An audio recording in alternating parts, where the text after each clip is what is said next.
사도 바울의 편지는 일정한 패턴을 보여주는데 단지 로마서뿐만이 아니라 사도 바울이 썼던 모든 편지는 항상 같은 패턴을 보여주고 있습니다. 그 패턴이 무엇인가? 사도 바울은 기본적으로 편지를 시작하면서 자기가 정말 하고 싶은 이야기를 하려고는 하지만 그 이전에 반드시 먼저 인사말을 합니다. 이것은 우리가 편지할 때도 마찬가지죠. 예를 들어서 군에 간 아이들에게 편지를 한다고 가정해 보면 정말로 하고 싶은 얘기가 있어도 먼저 인사를 먼저 하죠. 사랑하는 아들아, 잘 지내냐? 요즘 날씨 추운데 어찌 지내는지 궁금하구나. 우리는 잘 지내고 있으니 걱정 말고 너도 잘 지내라. 이렇게 해서 인사말을 먼저 하겠죠. 그 후에 정말 하고 싶은 얘기를 하죠. 사도 바울 역시도 그랬습니다. 사도 바울이 하고 싶은 얘기는 있지만 그러기 전에 반드시 인사말을 먼저 하죠. 그가 하고 싶은 이야기는 사실은 8절부터 시작합니다. 8절 이전에 우리가 지금 보고 있는 이 말씀들은 다 인사말입니다. 내가 누군지, 내가 무엇을 위해서 이렇게 편지를 쓰는지, 그리고 정작 하고 싶은 너희들에게 대한 나의 축복, 이런 거를 먼저 하죠. 사도 바울이 했던 마지막 축복의 이야기, 그 이야기가 오늘 7절에 나옵니다. 그럼 7절에서 사도 바울이 어떤 인사말을 건네는지를 한번 보겠습니다. 7절을 보면 로마에서 하나님의 사랑하심을 받고 성도로 부르심을 받은 모든 자에게 하나님 우리 아버지와 주 예수 그리스도로부터 은혜와 평강이 있길 원하노라, 이렇게 되어 있는데, 이렇게 한 구절로 되어 있으니까 이거를 정확하게 무슨 말을 하는지 알기는 알지만 정확하게 알지 못하기 때문에 이 부분을 자를 수 있는데, 이 구절을 셋으로 나눌 수 있습니다.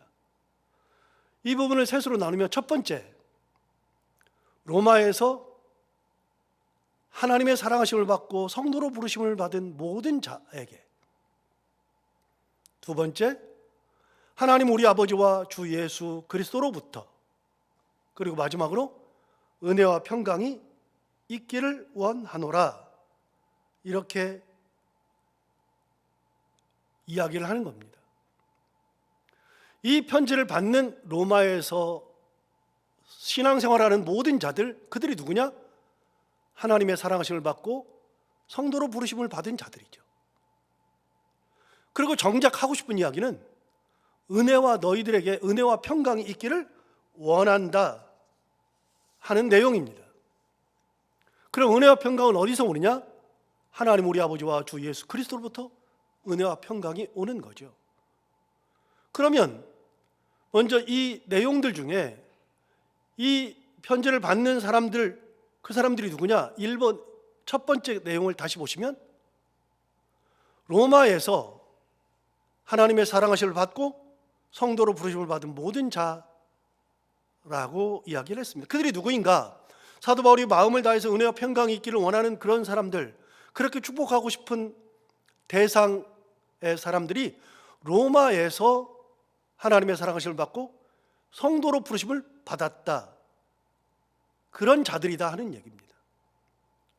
그들이 어디에 있었는가 하면 로마에 있었습니다.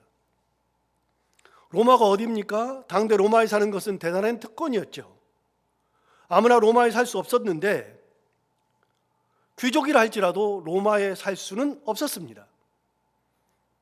로마에 사는 사람들은 정해져 있었습니다. 돈이 아무리 많아도 로마에 산다는 것은 쉽게 허락되지 않았습니다. 정말 선택받은 사람들만 살 수 있는 곳이 로마였죠. 마치 북한 사람들이 평양에 살고 싶은데 평양에는 아무나 살 수 없는 것과 같은 이치입니다. 로마에 사는 이들이 최고의 선택받은 존재들인 것은 맞지만 거기에 살던 사람들 중에 예수를 믿는 사람들은 소수였고 귀족들은 거의 없었습니다. 그럼 로마에 살던 사람들 중에 누가 예수를 믿었는가? 당대 로마에는 세 부류의 사람들이 있었습니다. 귀족, 평민, 그리고 노예입니다. 그때 귀족은 그렇게 많지 않았습니다. 그리고 그 많지 않은 귀족들 중에서 예수 믿는 귀족들은 거의 없었습니다. 아예 없었다고 봐야 할 정도입니다. 왜냐하면 예수를 믿다가 발각되면 자기가 누리는 것들을 다 잃어야 했기 때문에 그렇습니다. 직위를 잃어야 했고 귀족에서 평민도로 강등되거나 심지어는 죽임을 당하기까지 했습니다. 그러니 귀족이 어떻게 예수를 믿습니까? 절대로 믿지 않죠. 그렇다면 귀족은 안 믿으면 평민과 노예 계급만 남는데, 평민들의 경우는 비밀리에 믿는 사람들이 꽤 있기는 했으나 그들 역시도 자기가 가진 것들을 다 잃어야 했기 때문에 쉽게 예수를 믿을 수가 없었습니다. 그럼에도 불구하고 평민들은 예수 믿는 사람들이 조금 있었죠. 대다수 로마에서 예수를 믿었던 사람들은 누구인가 하면 노예 계급이었습니다. 노예 계급은 잃어버릴 것이 없잖아요. 차라리 죽는 게 나을 수도 있잖아요. 그런데 그들이 예수를 믿으면 교회 공동체에 가가지고서 하나님이 사랑한다 그래요. 한 번도 사랑을 받아본 적이 없는 사람들이 하나님이 사랑한다 그러니까 이 사랑이 뭔가 거기에 감격하고 사도들을 비롯한 많은 사람들이 평등하게 대해줘요. 그래서 성찬을 같이 나눠요. 성찬을 나눈다는 것은 대단한 의미를 가지고 있습니다. 성찬은 동일한 집단의 사람들이 예수님의 몸이라고 불려지는 떡과 예수님의 피라고 여겨지는 피를 함께 나누는 겁니다. 그래서 평등 공동체였죠. 노예들의 경우는 평등이라는 말을 들어본 적이 없습니다. 사랑과 평등이라는 것이 없었죠. 그런데 교회에서 사랑과 평등이라는 것을 처음 경험해 보죠. 그래서 노예들이 예수를 많이 믿었습니다. 그런 상황에서 믿었던 사람들, 그럼에도 불구하고 발각되면 죽음의 길을 가야 했던 그런 사람들, 그런 사람들을 바라보는 사도 바울의 마음이 어떻겠습니까? 대단한 사람들입니다. 로마에서 예수 믿는다는 것은 특별히 대단합니다. 진짜 대단한 사람들이 예수를 믿는 거죠. 그런데 그 사람들은 어떤 사람이냐면 발각되면 죽임을 당하고 귀족 계급은 없고 평민은 조금 있고 노예 계급이 많은데 이런 사람들은 뭐 대단한 사람들이 아니죠. 사회적으로 봤을 때는 별 사람들이 아닙니다. 핍박받던 사람들입니다. 발각되면 다 죽임을 당하는 사람들입니다. 그런데 그런 사람들을 사도 바울이 뭐라고 정의하느냐? 첫 번째 것을 다시 보시면 하나님의 사랑하심을 받고 성도로 부르심을 받았다 이야기합니다. 이들은 목숨을 건 사람들이고 실제 죽음의 길을 간 사람들이 참 많은데, 그러나 기본적으로 이 사람들은 노예라 할지라도, 무시를 당한다 할지라도, 죽음의 길을 간다 할지라도 이 사람들은 어떤 사람들이냐면 하나님의 사랑을 받은 사람이라. 성도로 부르심을 받았다는 겁니다.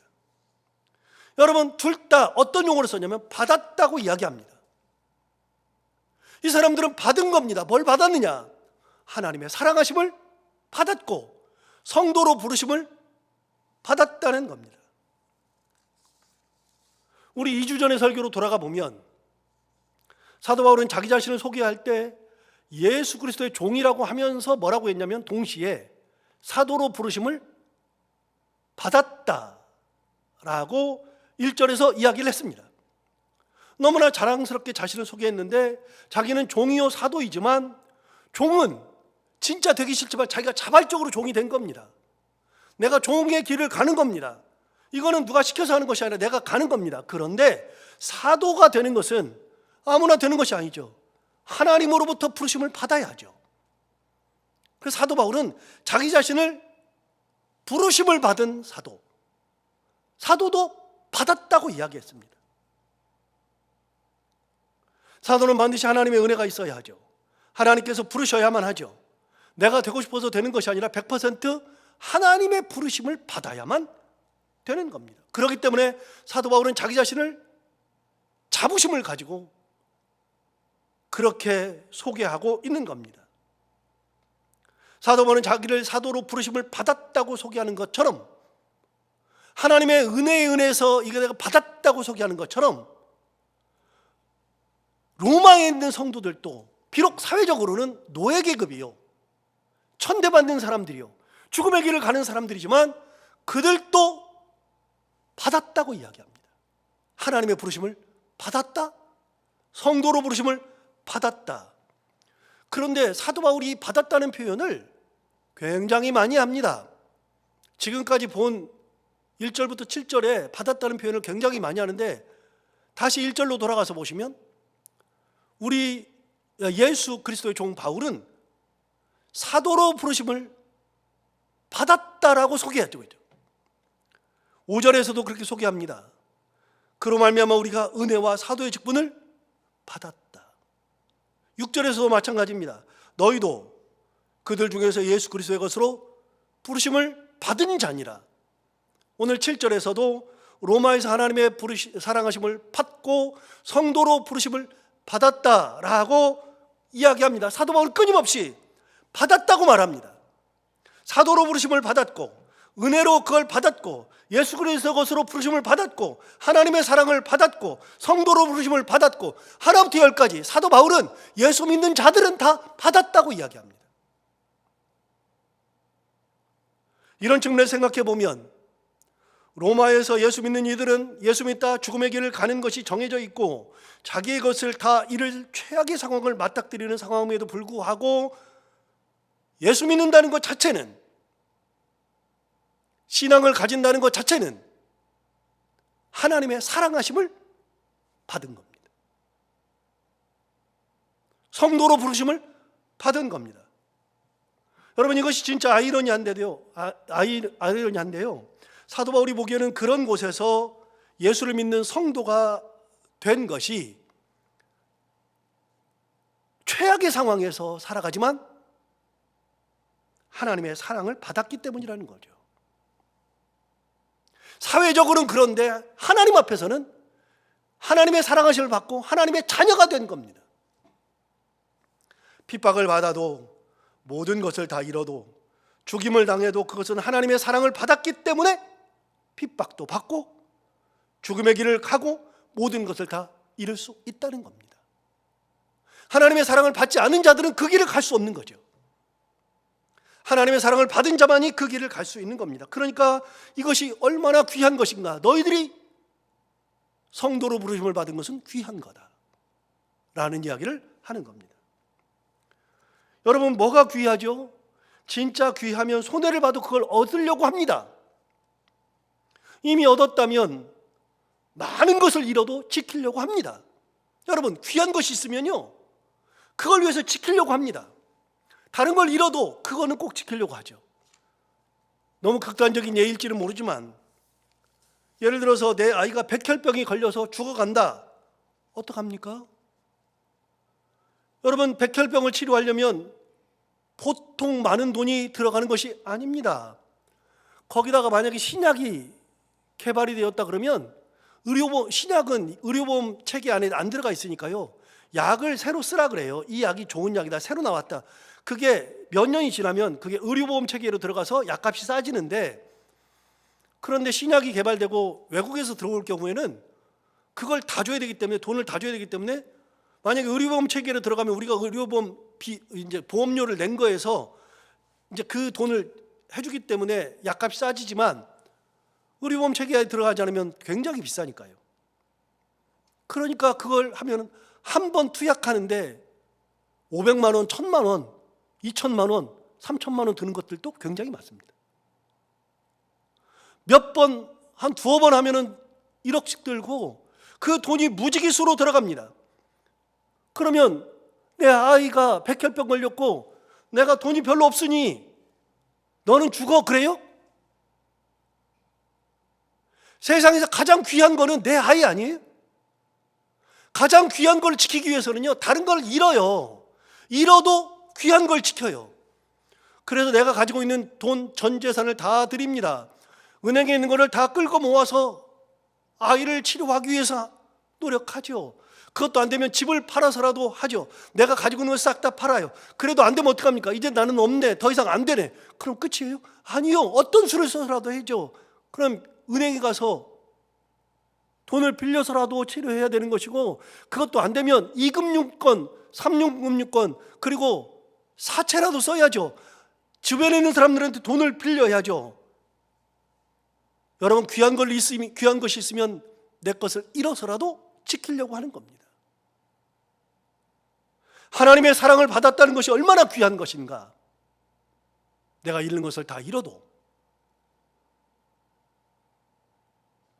내가 죽음의 길을 간다 할지라도 하나님의 부르심을 받은 것이 훨씬 더 소중하다는 겁니다. 성도로 부르심을 받은 것만큼 귀한 것이 없다는 겁니다. 여러분, 그렇게 부르심을 받는다는 것은 귀한 겁니다. 너무나도 귀한 겁니다. 여러분도 그랬을 텐데요. 저는 제 아내와 결혼하기 전에 다른 여자와 사귀어 본 적이 있잖아요. 그런 경험들이 다 있잖아요. 결혼하기 전에. 물론 아닌 분도 있겠지만 반대로 저를 좋아하던 여자분들도 있었습니다. 그런데 제가 어떻게 제 아내와 결혼을 했는가? 이유는 간단합니다. 제가 좋아했던 여자분에게 거절당했고, 저를 좋아하는 여자를 거절했고, 그러다 보니까 마지막에 선택된 게 아내였고, 아내도 저를 선택한 거죠. 저를 거절했던 여자분들이 있습니다. 저를 못 알아보는 거죠. 그렇게 말하면 뭐합니까? 거절당했는데. 여러분, 이게 희한하죠? 사랑은요, 받고 싶다 그래서 받아지는 게 아닙니다. 선택은요, 내가 받았으면 좋겠다 그래서 선택되어지는 것이 아닙니다. 반대로 저를 좋아했다고 해서 제가 그분의 좋아하는 마음을 받아준 것도 아닙니다. 저는 너무나 황당한 경우도 있었습니다. 저는 그럴 마음 자체가 없는데, 그러니 당연히 거절하겠죠. 물론 진짜 황당했습니다. 거절했어요. 그분이 하나님께서 자기한테 보여주셨다고 저랑 결혼해야 된다 그래가지고 너무 황당하잖아요. 그래서 제가 그랬어요. 하나님께서 너에게 보여주셨으면 나에게도 보여줘야 된다. 나한테는 응답이 없다. 말도 안 되는 소리 하지 마라 그랬더니 얼마 지나지 않아서 딴 남자랑 결혼해서 지금 애를 5이나 낳고 잘 살고 있습니다. 여러분, 사랑을 한다 그래서 사랑을 받는 게 아닙니다. 내가 선택받아야지 그래서 선택받는 게 아닙니다. 예수 믿는 게 얼마나 귀한 건지 아세요? 예수 믿는 것은 하나님의 사랑하심을 받았기 때문에 예수 믿는 겁니다. 성도로 부르심을 받은 겁니다. 내가 선택한 것이 아니고요. 내가 하나님을 선택해서 하나님 내 겁니다가 아니라 하나님이 나를 선택해서 나를 받으신 겁니다. 하나님의 사랑을 내가 받은 거지, 내가 하나님을 사랑한 것이 아닙니다. 성도로 부르심을 받은 거지, 내가 성도의 자리에 내가 끼어 들어간 것이 아닙니다.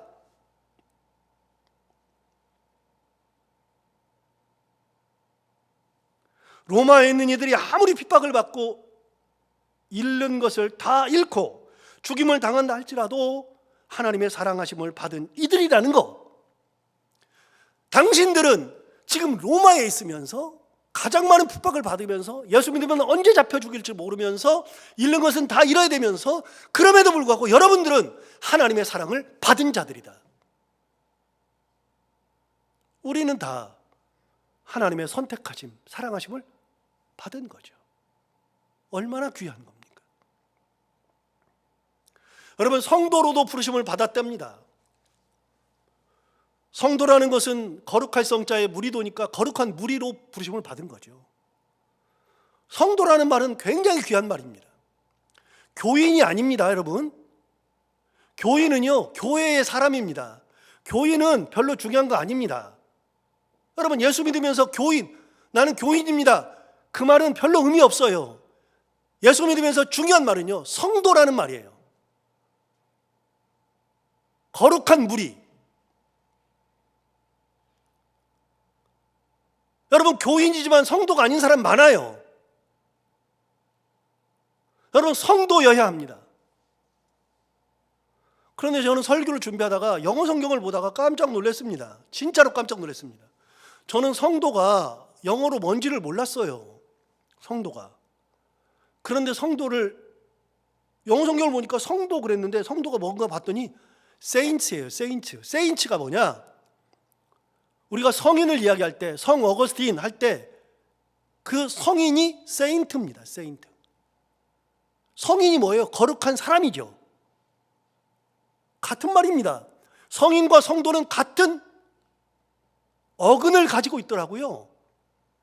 우리가 흔히 성인, 대단한 분 그러지만 우리 자체가 성인들입니다. 물론 성인은 세인트의 S자가 대문자이고 성도들은 소문자니까 약간의 차이는 두긴 하지만 세인트와 세인트, 우리는 같은 어근을 쓰고 있는 겁니다. 여러분, 성도가 뭡니까? 성도라는 것은 거룩한 무리인데 거룩한 무리를 만드시는 분이 하나님입니다. 성도를 만드시는 분이 하나님이죠. 사도 바울의 생각은 분명합니다. 이런 것이 다 받은 겁니다. 하나님으로부터 받은 거죠. 얼마나 귀합니까? 그들이 부르심을 받았다는 것은 하나님의 사람이 되었다는 것이죠. 하나님의 사람이 된 겁니다. 여기서 잠깐, 지난주에 우리가 함께 나누었던 말씀 중에 6절을 보시면 6절에 뭐라고 되어 있냐면 너희도 그들 중에서 예수 그리스도의 것으로 부르심을 받은 자니라. 여러분, 그리스도의 것으로 부르심을 받았다, 이 말은 지난주에 설교를 했지만 그리스도의 것으로 부르심을 받은 것은 우리가 그리스도의 자녀가 되었다는 겁니다. 하나님의 자녀, 그리스도의 자녀가 되었다는 겁니다. 여러분, 자식은 다르다 그랬잖아요. 자식은 다른 거잖아요. 자식은 귀한 것이요, 내 목숨보다도 소중한 것이요, 자식을 위해서라면 모든 것을 다 주어도 아깝지 않고 더 주고 싶은 것이 자식이죠. 그런데 우리가 다 그리스도의 것으로 부르심을 받은 거죠. 성도가 되었다는 것은 그렇게 하나님의 자녀가 되었다는 겁니다. 로마에 있는 사람들이 누구인가? 하나님의 자식입니다. 하나님의 자식이죠. 그래서 우리는 신앙생활하면서 잊지 말아야 되는 개념이 하나 있습니다. 오늘 설교 들으면서 잊지 말아야 되는 개념 뭐냐? 나는 하나님의 사랑하심을 받은 자다. 나는 하나님의 은혜에 의해서 내가 성도로 부르심을 받은 신앙인이 되었다는 겁니다. 내가 원해서 되는 것이 아니라 하나님의 은혜로 된 것이고 하나님의 사랑을 받아서 된 것이죠. 그 하나님의 사랑을 받은 자들에게 사도 바울이 진정하고 싶은 이야기가 3번입니다. 3번에 아까 얘기했던 것처럼 은혜와 평강이 있기를 원하노라. 그들에게, 하나님의 사랑을 받은 자들, 성도로 부르심을 받은 자들에게 사도 바울이 진짜 하고 싶은 얘기, 너희에게 은혜와 평강이 있기를 원한다. 사도 바울이 진짜로 그들이 누리며 살기를 원하는 것은 은혜와 평강입니다. 돈이 많아지고 땅을 갖고 지위가 높아지고 그런 게 아니라 은혜와 평강이 있기를 원한다. 이게 사도 바울의 축복의 마음이죠. 그런데 사도 바울은 이 은혜와 평강이라는 단어를 진짜 많이 썼습니다. 얼마나 많이 썼느냐? 편지할 때마다, 어떤 편지든지 편지할 때마다 다 썼습니다. 조금 많이 되기는 하지만 사도 바울의 편지를 좀 볼까요? 고린도전서 1장 3절. 여러분, 이 앞에 1장은 전부 다 인사말이라고 그랬잖아요. 인사말을 할 때마다 꼭 나옵니다. 뭐라고 나오느냐? 고린도전서 1장 3절. 하나님 우리 아버지와 주 예수 그리스도로부터 은혜와 평강이 있기를 원하노라. 고린도 후서 1장 2절. 하나님 우리 아버지와 주 예수 그리스도로부터 은혜와 평강이 있기를 원하노라. 똑같죠. 갈라디아서 1장 3절. 우리 하나님 아버지와 주 예수 그리스도로부터 은혜와 평강이 있기를 원하노라. 에베소서 1장 2절. 하나님 우리 아버지와 주 예수 그리스도로부터 은혜와 평강이 너희에게 있을지어다. 빌립보서 1장 2절. 하나님 우리 아버지와 주 예수 그리스도로부터 은혜와 평강이 너희에게 있을지어다. 골로새서 1장 2절, 골로새에 있는 성도들 곧 그리스도 안에서 신실한 형제들에게 편지하노니 우리 아버지 하나님으로부터 은혜와 평강이 너희에게 있을지어다. 데살로니가전서 1장 1절, 바울과 실로아노와 디모데는 하나님 아버지와 주 예수 그리스도 안에 있는 데살로니가인의 교회에 편지하노니 은혜와 평강이 너희에게 있을지어다. 데살로니가 후서 1장 2절, 하나님 아버지와 주 예수 그리스도로부터 은혜와 평강이 너희에게 있을지어다. 마지막으로 빌레몬서 1장 2절, 1장 3절, 하나님 우리 아버지와 주 예수 그리스도로부터 은혜와 평강이 너희에게 있을지어다. 여러분, 제가 몇 개는 뺐습니다. 뭘 뺐느냐? 디모데에게 편지하는 디모데전서 후서, 그리고 디도서, 이런 건 뺐습니다. 왜냐하면 똑같은 내용이 있긴 한데 길어서 뺐습니다. 사도 바울이 했던 모든 편지에 보면 인사말에 항상 등장하는 단어가 뭐냐? 은혜와 평강입니다. 왜요? 사도 바울이 생각할 때 크리스찬에게 가장 중요한 거, 그거는 은혜와 평강이기 때문에 그렇습니다. 이거보다도 더 귀한 것이 없기 때문에. 그런데 사도 바울만 이 용어를 쓴 게 아닙니다. 예수님의 수제자였던 베드로도 그렇고, 예수님 돌아가실 때 제자들은 다 도망갔어도 끝까지 예수님 십자가 밑에까지 따라갔었던 유일한 제자.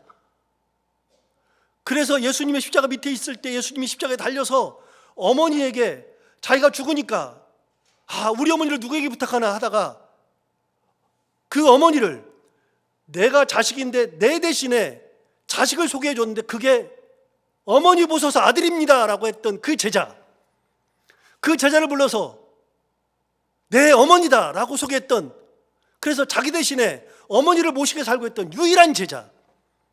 그래서 다른 11제자들은 다 순교의 길을 갔어도 그 제자만큼은 순교의 길을 가지 않고 끝까지 어머니를, 마리아를 모셔야 했던 그 제자 요한마저도 동일한 용어를 씁니다. 여러분, 베드로가 뭐라고 말했나 볼까요? 베드로전서 1장 2절에서 굉장히 길긴 하지만 맨 뒤쪽을 보시면 편지하노니 은혜와 평강이 너희에게 더욱 많을지어다. 여러분, 여기도 은혜와 평강을 이야기하죠. 베드로도 이야기하죠. 베드로후서 1장 2절에도 말합니다. 하나님과 우리 주 예수를 알므로 은혜와 평강이 너희에게 더욱 많을지어다. 이게 베드로가 한 얘기입니다. 그런가 하면 사도 요한, 예수님 어머니 마리아를 끝까지 모셨던 사도 요한마저도 이렇게 말합니다. 요한이서 1장 3절에 의하면 은혜와 긍휼과 평강이 하나님 아버지와 아버지의 아들 예수 그리스도로부터 진리와 사랑 가운데서 우리와 함께 있으리라. 여기도 은혜와 평강, 물론 긍휼이 들어가긴 하지만 이렇게 많은 사도들이 전부 다 편지를 할 때마다 이구동성으로 했던 이야기가 뭐냐? 은혜와 평강이 너희에게 있을지어다. 사도들이 보기에 이 땅에 살아가면서 가장 필요한 게 무엇인가 하면 은혜와 평강입니다. 그거보다 귀한 것이 없습니다. 여러분, 우리 인생에서 가장 필요한 것이 무엇인가, 중요한 것이 무엇인가? 오늘 사도 바울이 축복했던 것처럼 은혜와 평강입니다. 은혜는 지난주에 우리가 말씀을 나눴으니까 넘어가기로 하고요. 남은 하나는 평강입니다. 평강이 얼마나 소중한가? 제 친구 얘기를 지난번에 한번 한 적이 있는데, 제 친구가 목회하는 교회에서 좀 그 교회 이야기해서 미안하긴 한데, 그 친구가 담임 목사가 된 지 7년째입니다. 4월 되면 7년이 되는데요. 7년을 넘기지 못하고 지난주에 공동회 자리에서 사임하겠다고 일방적으로 선포해버렸습니다. 지금 교회가 난리입니다. 아마 그 친구는 사임할 겁니다. 이번 주가 마지막 설교가 지금 오늘 마지막 설교가 될 겁니다. 그 친구가 어떤 친구인가? 제가 우리 교회 부임하기 전에 영락교에서 사임하고 3주간의 시간이 남아서 그 친구가 선교하고 있었던 키르기스탄에 가서 2주 동안 같이 다니면서 선교지도 돌아보고 우리 교회에서 목회할 마음을 다지고 기도하면서 다녔던 곳, 그 선교사로 있었던 친구입니다. 그 친구는 신학교를 다니면서부터 선교사가 되는 것이 꿈이었고, 그래서 선교사로 20년간을 사역했습니다. 그렇게 선교사로 사역을 하다가 10몇 년이 지나가자 이제는 한국에서 목회를 하고 싶다는 그런 말을 진짜 많이 하더라고요. 제가 그때 갔을 때도 한국에서 목회하고 싶다고 그러더라고요. 그래서 웬만하면 그냥 선교사로 있지 그랬더니 이제는 선교를 할 만큼 했으니 한국에서 목회를 해보고 싶대요. 저보고 기도해달라 그래요. 그래서 기도해달라 그러니까 어떡합니까? 그래서 기도했죠. 같이 기도했는데 안 구해지다가 몇 년이 지나서 지금 목회하는 교회에서 청빙이 와서 거기서 목회를 했습니다. 참 구해지지 않다가 그렇게 목회를 했는데 목회를 아주 잘했습니다. 어렵지 않게 잘했는데 작년 봄부터 갑자기 문제가 생겼고 이것이 얼마나 심각한지 그 친구 정신 상태로는 견디질 못하는 거예요. 그 친구는 너무 순진하고 순수해요. 저처럼 악랄하지 못하거든요. 그러니까 이 정신 상태로 못 견디는 겁니다. 그래가지고 작년 연말쯤에는 극에 달했습니다. 너무 힘들어가지고 저한테도 기도해달라고 몇 번 전화가 오고, 저는 이렇게 해라 저렇게 해라 얘기를 해주는데도 그 친구는 그걸 못해요. 결정적으로 지지난주에 종합검진을 받았더니 간 수치가 원래 35가 정상인데 150이 넘었더랍니다. 급성간. 문제는 스트레스 때문이죠. 약 10여 개월을 엄청 괴로워하다가 결국 사임해버렸습니다. 제가 설교를 준비하다가 여러분, 우리가 평강이 없으면요 우리 삶이 무너집니다. 여러분 가정에 평화가 깨지면 가정이 무너집니다. 남편과 아내 간에 그 평화가 깨지면, 평강이 깨지면 전쟁터입니다. 그런 전쟁터가 없습니다. 자녀가 만약에 문제가 생겼다. 그래서 평강이 깨지면 가정이 완전히 무너집니다. 여러분, 평강은 무엇보다도 소중합니다. 정말 소중합니다. 여러분, 마음에 평화가 찾아와야지. 평화, 하나님의 평화가, 하나님의 평강이 우리를 지배해야지. 이룬 것은 다 이루었고 가진 것은 다 가졌는데, 남들이 보기에는 괜찮은데 평강이 깨지면 삶이 무너집니다. 가진 것이 아무 필요가 없습니다. 평강이 주어졌을 때, 그 평화가 내 삶에 찾아왔을 때 이게 얼마나 놀라운 거냐면요, 평화가 찾아오면 어떤 시련과 고통이 와도 하나님의 평강이 그 모든 것을 이겨냅니다. 여러분, 기도하십시오.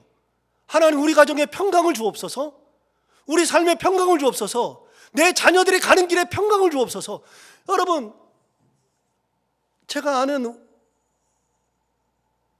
이 부잣집 아들이 하나 있는데, 이 아들이 박사학위를 들어갔는데, 박사학위 들어가면 교수님한테 진짜 잘 보여야 됩니다. 우리나라 교육체계에서는 교수님한테 진짜 잘 보여야 됩니다.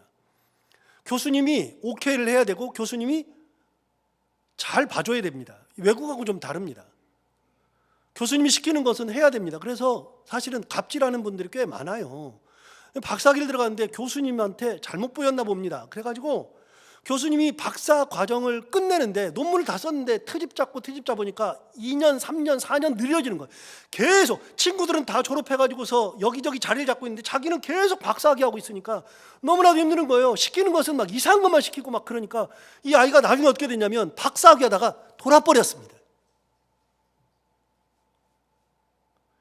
그 집에 신방을 갔는데 그 엄마 권사가 제 앞에서 엉엉 울어요.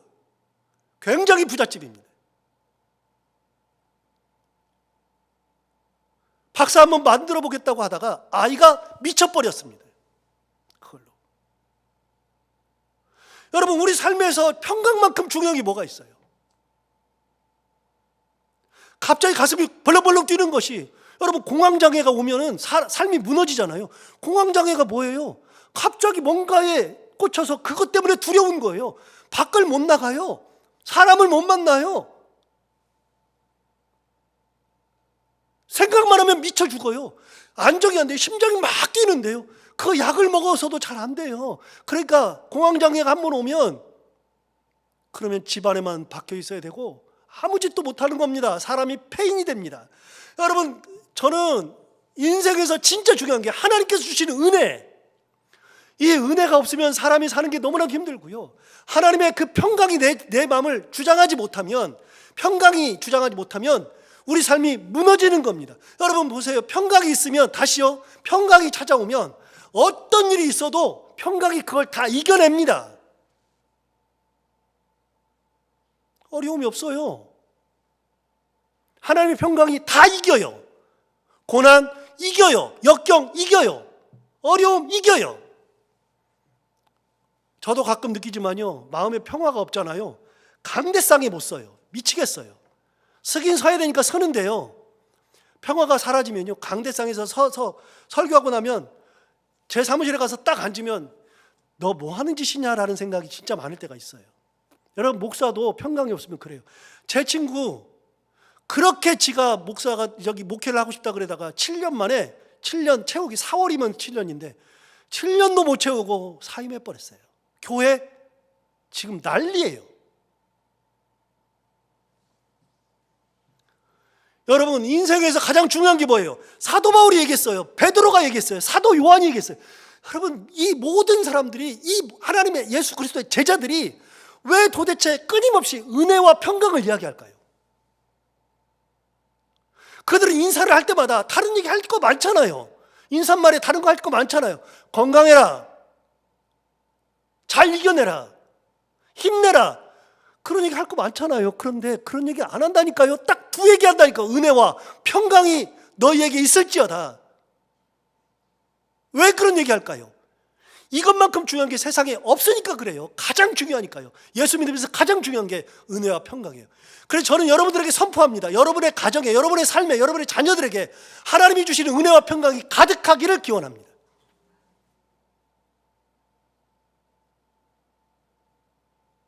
진짜 중요한 거예요.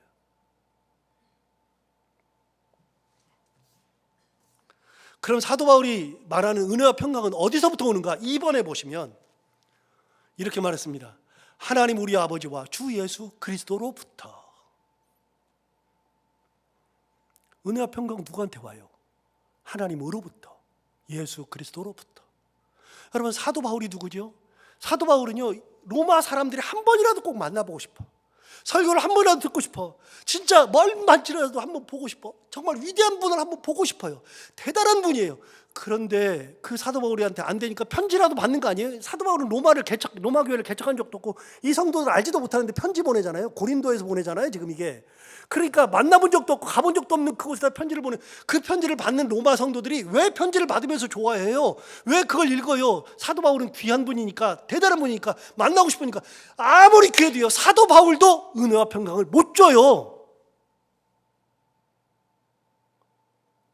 사도 바울이 은혜와 평강을 주는 게 아니에요. 자기도 알았어요.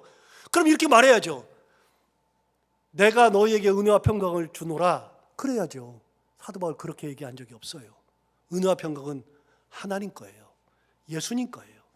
그래서 하나님 우리 아버지와 주 예수 그리스도로부터 오는 은혜와 평강.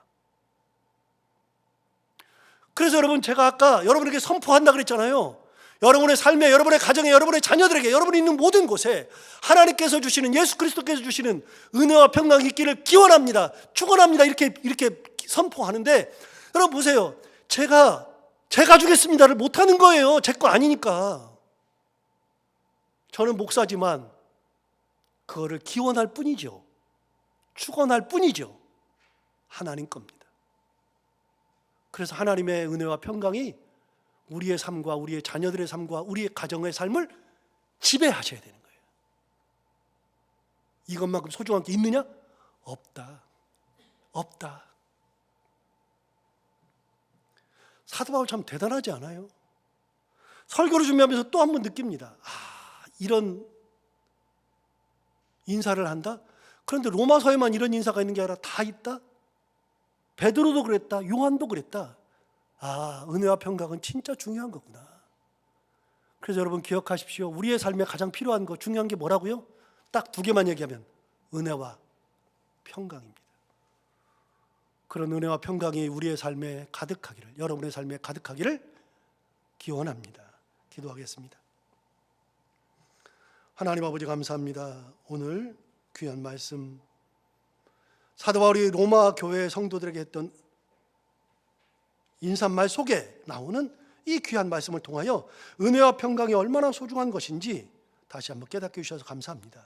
하나님 아버지, 우리의 삶에서 가장 중요한 것이 이것임을 다시 한번 깨닫고 오로지 하나님이 주시는, 예수 그리스도께서 주시는 은혜와 평강 가운데 살게 하시고, 은혜와 평강이 우리의 삶을 주장하게 하시고, 그래서 은혜와 평강 가운데 세상을 살아갈 때 우리에게 닥치는 모든 것들을 이겨내며 하나님 크신 권능 가운데 온전히 감사하며 살아갈 수 있는 저희들 모두가 다 되게 하여 주옵소서.